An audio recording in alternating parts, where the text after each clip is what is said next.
Go fruit Cherson.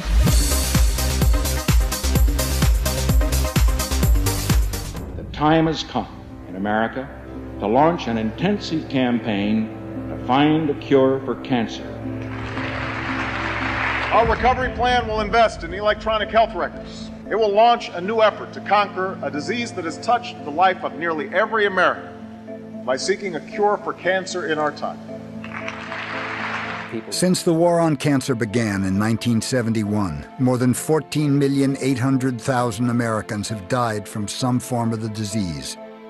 1,500 die every day.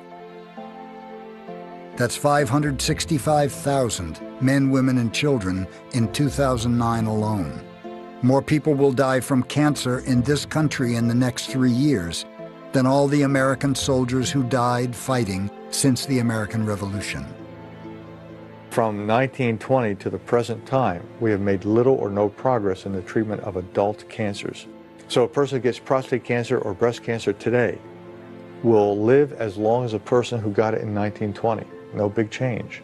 With all the radiation therapy that we began in the 10s and 20s, combination chemotherapy in the 60s, immunotherapy that began in the 70s, PET scans, MRI scans, you name it, billions and billions and billions of research dollars that we've thrown into this whole area of cancer research and treatment, little or no significant progress in the treatment of adult cancers. They will burn it, they will cut it out, or they'll try to poison it. Heavy trading today in the biopharma sector. Blockbuster cancer drug Erbitux racked up nearly $425 million in sales. You have this entire industry that is not going to just pack up and go away. This is the business. Hey Freebirds, it's Freelee the Banana Girl here. Welcome to another episode. That was pretty good spin. Maybe because I got my Thai dancing pants on. I love these pants. They're like $5 from Thailand. Super comfortable. Probably going to get another 5 pairs when I get over there. So, okay, on to today's topic. It's a really, really important one. All right? It's something that touches the lives of millions and millions of people out there, and that is cancer. Almost all of us know someone who has had cancer, who has even died of cancer. It's that common. It's frightening. It's an epidemic proportion. It's wiping the population out, basically. 1 in 3 people is going to get cancer. And do they die of the cancer itself, or are they dying from the treatment? We're going to talk more about that today, and also we're going to talk about the business of cancer. Because if you're diagnosed with cancer and you go the conventional route, then on average, you're going to spend around $50,000 on treatments. $50,000, it's a huge amount of money. And with 1 million new cancer sufferers diagnosed every single year, that's $50 billion injected into the cancer industry. So there's a lot going on behind the scenes. There's a lot of greed, there's a lot of corruption, and we're going to talk about that today. So grab your banana smoothie and listen up. This is some excellent information. Over 1 million Americans are diagnosed with a new cancer every year. All these people suddenly plunge into a dark tunnel that will dramatically change their life for many years to come.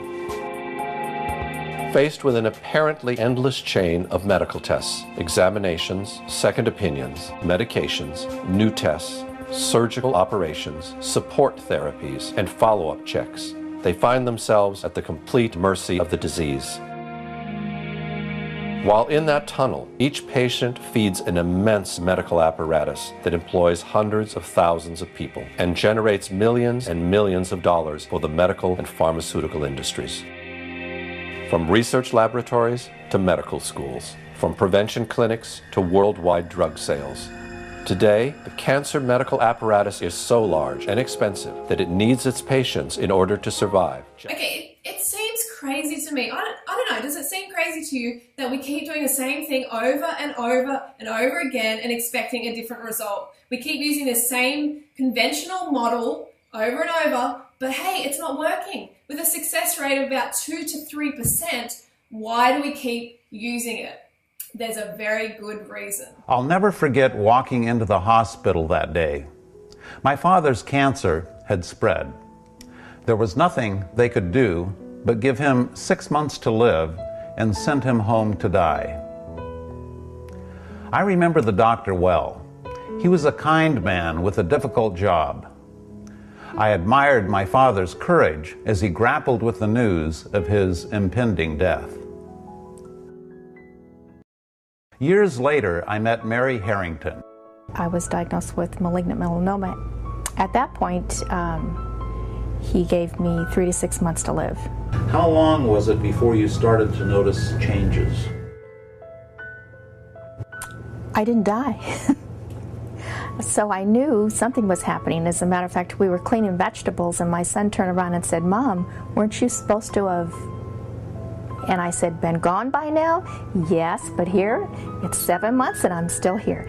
10 months on the diet, I had my first scan, and I was clear, and I've been clear since. Mary's not alone. Every year, thousands of people reverse a wide spectrum of cancers by going outside the system to seek alternative treatments. As I researched these treatments, I couldn't help but think about my father's doctor. Why didn't he know about these? As I've come to find out, if he did know and recommended an alternative treatment for cancer, he could not only lose his license, but go to jail. This didn't make sense to me. It didn't make sense that Mary had to travel out of this country to get simple dietary treatments for cancer.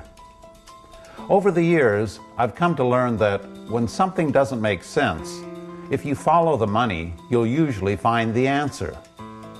That's when I learned about the business of cancer. As you will soon discover, the search for a cure is hardly the altruistic endeavor you've been led to believe. In fact, it's quite the opposite. Even worse, when you look at the hard numbers, our current cancer treatments are appallingly ineffective. This is Thomas using alternative therapy, and this is conventional therapy, 2 months worth. See, this reminds me a lot of my partner Harley's dad's situation, okay? He was 87 years old, he's riding along on his bicycle, he has a fall, and he goes into the doctors for like a routine, like a bit of a checkup to see if he's okay. They give him a scan and they're like, "You have cancer." Next thing you know, they're like, "You're going to get into surgery, radiation, blah, blah, blah. You don't have long to live." Freaking the poor guy out. And here's Harley saying, "Dad, don't have chemotherapy, don't have radiation. What are you doing? This is crazy." And of course, Harley's dad was very scared and he had a lot of faith in the medical model, as a lot of people do. So he had the radiation. And within 1 month, he was dead. We're talking about an 87-year-old man. How irresponsible of these people to even consider it. The doctors do a scan and all of a sudden it's like, "Cancer, we need to attack it, let's get it." And you know what? They destroyed his immune system and he died. If conventional therapy has such limited results, why isn't the medical profession willing to investigate alternative approaches? The answer to this question may be found in some historic events that took place almost a century ago, when official medicine finally managed to gain the upper hand on the so-called empirical doctors, who cured patients with herbs and natural remedies. In the 1800s, society sanctioned both approaches to healing. Patients had a choice of using either doctors, called allopaths, or natural healers, called empirics or homeopaths.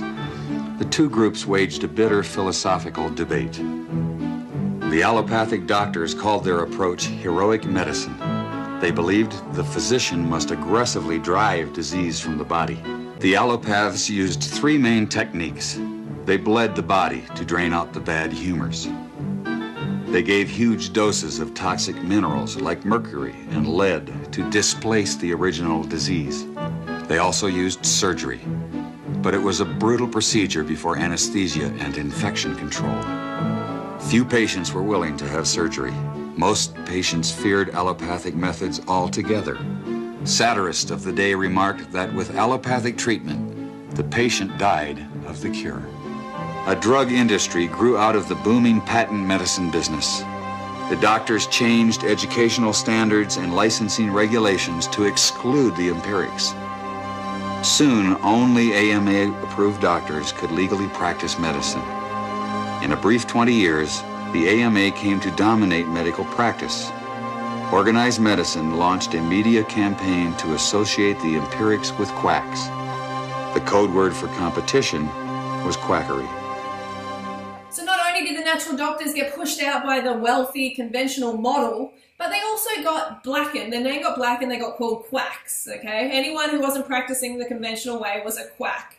The interesting thing is, you know, modern day doctors only get about 19 hours of nutritional training in their medical degree. 19 hours in the whole thing. They're doctors. They're meant to help heal people. They're meant to help, you know, help people become aware of what they're eating and the impact it has on their organism. But instead, they're just trained to prescribe drugs. I found that the average wife of these physicians knows more about nutrition than he does, but they sure know their drugs. And if you go to your typical doctor today, I don't care what it is, chances are you're going to walk out of there with a prescription. Why? Because that's what he has been trained to do. So I used to work in a medical clinic with doctors, and we'd have pharmaceutical reps come in all the time, and they would spoil the doctors. Okay, they would offer them trips and, you know, fancy equipment and all of this stuff. And then, of course, the doctors aren't going to want to recommend a healthy lifestyle to their patients, who are essentially clients, you know, because that's going to stop the flow of drugs. The companies that make up the pharmaceutical industry are among the largest corporations in the world. Together, these businesses have come to be known as Big Pharma. In 2004, their combined global sales were over $500 billion, with Pfizer and Johnson & Johnson leading the pack. In the U.S., the core of Big Pharma's immense profits is from sales of prescription medication.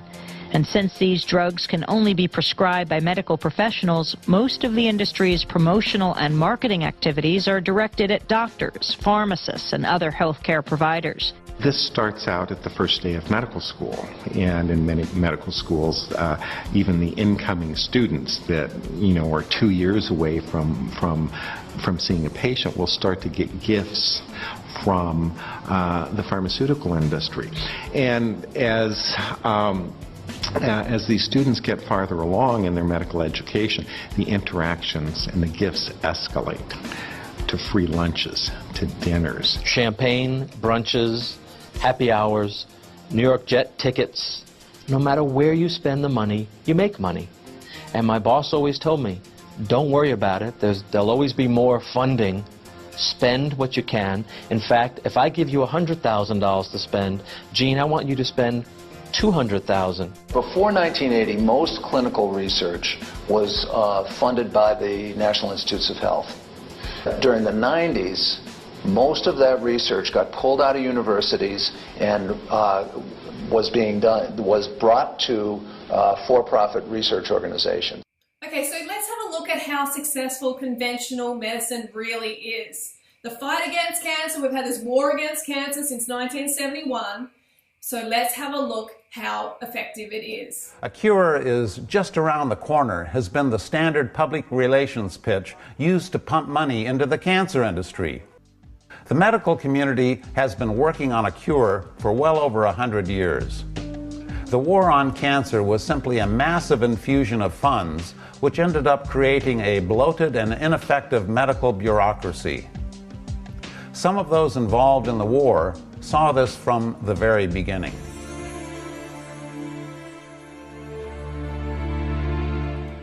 Here are the results of a study of every randomized, controlled clinical trial performed in the U.S. between 1990 and 2004, which reported a statistically significant increase in 5-year survival due to the use of chemotherapy.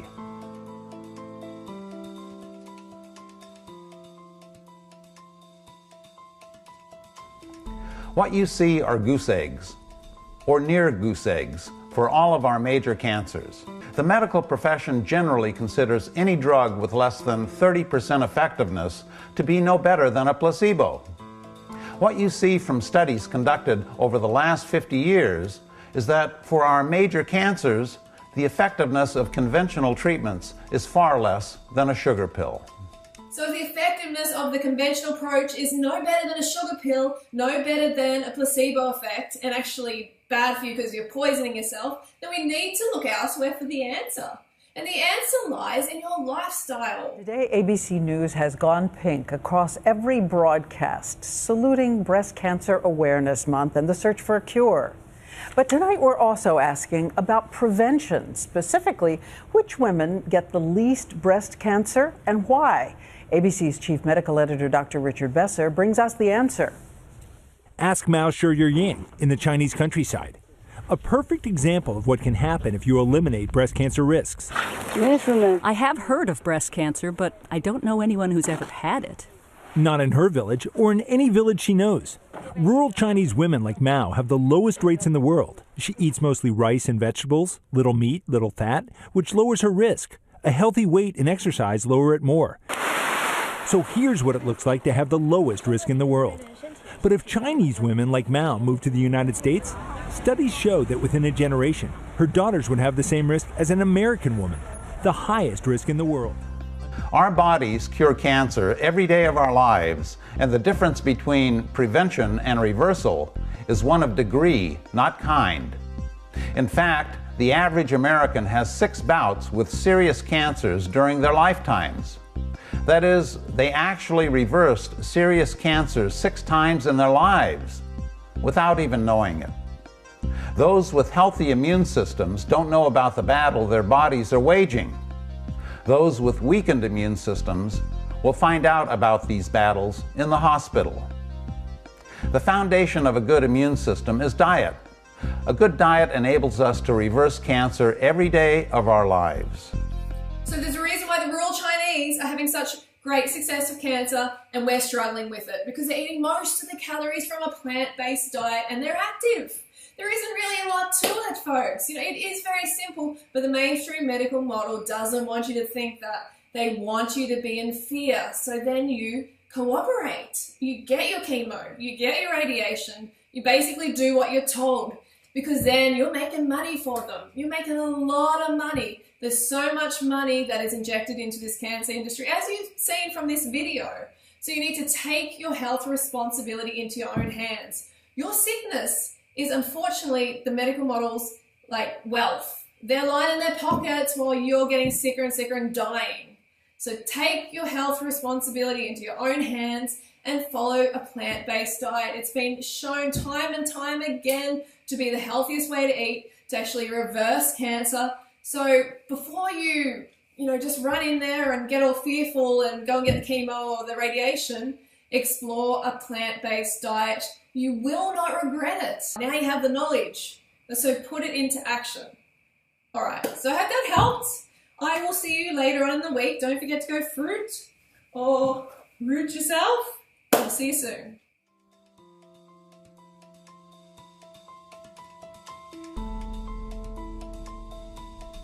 Americans practically worship animal protein, yet it is the strongest carcinogen we will ever encounter in our lives. This is not something that has been recently discovered.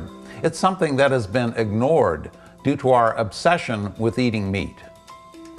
In the 1960s, researchers in India thought by increasing animal protein, it would help cure cancer. What they found was just the opposite.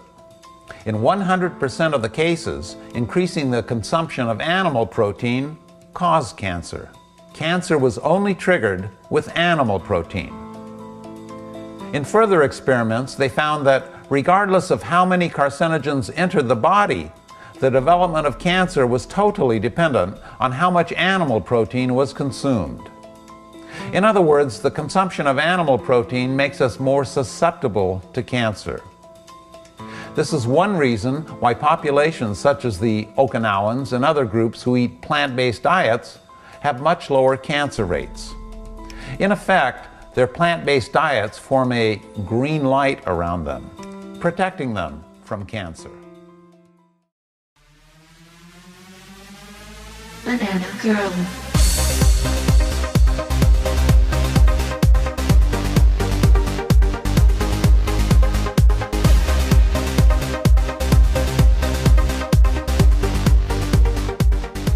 Go fruit yourself.